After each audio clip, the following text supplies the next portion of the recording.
السلام عليكم أصحابي، كسر دواد مطبخ منى. ما نحن سمينا لبن ميد أو overnight oats وبورش. ما شاء الله اللهم بارك. لبن نوع بن سميي ويدين كاس شوان. بسم الله لسه أصحابي، وحن سمينا overnight oats وبورش. habeenkii guri talaagada kaga seexanaysid oo suxuur ahaan cuni kartid ama quraac ahaan breakfast cuni kartid. horena waa inii tusay noocyo badan oo la sameeyo, siyaabo badan baa loo sameyn karaa. ugu yaraan toban nooc waa inii tusi karaa. marka maanta laba nooc baan inii tusayaa. channelkayga hadda hore u aragtiin laba nooc oo kale aan inii tusay, weliba mid kamid ah maasha Allah tiktok 300 oo kun qof baa daawaday, allahumma baarik. maanta laba nooc baan sameynaynaa. mid aad baan u jeclahay oo tiramisu ka dhadhamaya, macmacaanka waan jeclahay waad ogtihiin. waxaan ku darayaa cocoa powder, waxaan kaloo ku darayaa kafee yar saan uga dhadhamiyo tiramisu.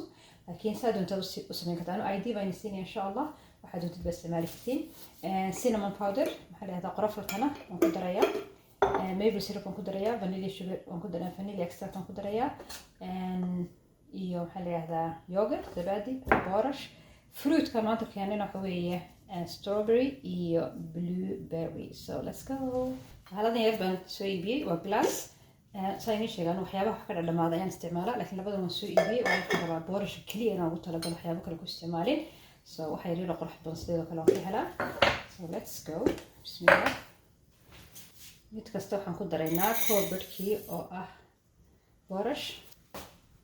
bismillah. haddana koob barkii oo ah yogurt oo zabadi. ka kalena koob baan ku daraynaa. so baseku waa isku mid.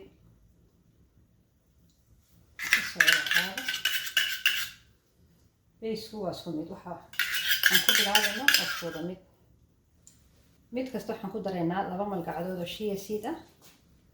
bismillah.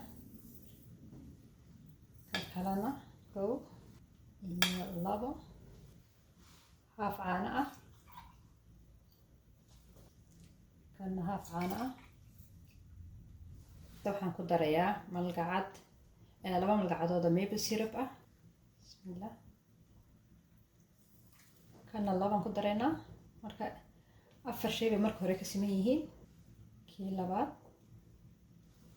xawaashida maaragtay maalintii dhow soo iibsanaya waan isticmaalaya, iminka waxay siinaya. anyway yara cinnamon baan halkan ku daraynaa. intaas baan walaaqaynaa. waxaa la doonayaana in shea seedku si fiican iskugu radaan. bismillah. si fiican baan isku dhexgeliyey.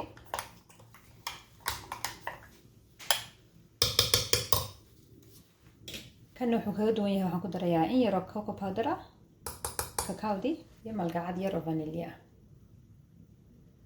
isagana waan walaaqaynaa dabcan.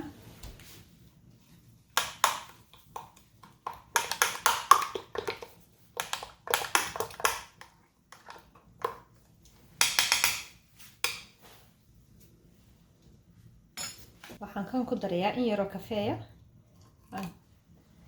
taasna ku walaaqayaa insha Allah.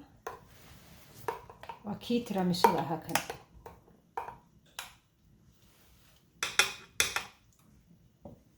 dusha haddana waxaan kaa daraynaa xabad yogurt, koob barkii oo yogurt ah. ayaan dusha kaga qurxinaynaa. waxaan ku daraynaa yogurt. waxaan ku daraynaa strawberry-gani. kan saasuu ku diyaar yahay markaas insha Allah. allahumma baarik. xabadna dhexdaan dhigayaa. ka kalena sidoo kale.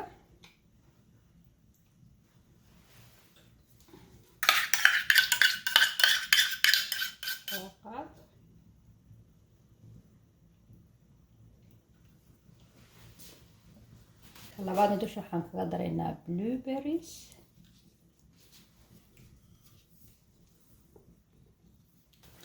saasay diyaar ku yihiin. anigu reer macaan baan ahay, markaa ha igu daba dayanin walaalayaalo. in yar baan maple syrup dusha kaga darayaa bes. waan ku yara badiyey bes. saasay diyaar ku yihiin. waan dabooleynaa, waxaan dhigaynaa talaagada ayaan ku ridaynaa insha allah. caawa dhan booliya suxuurta caawa insha allah ayaan cunayaa.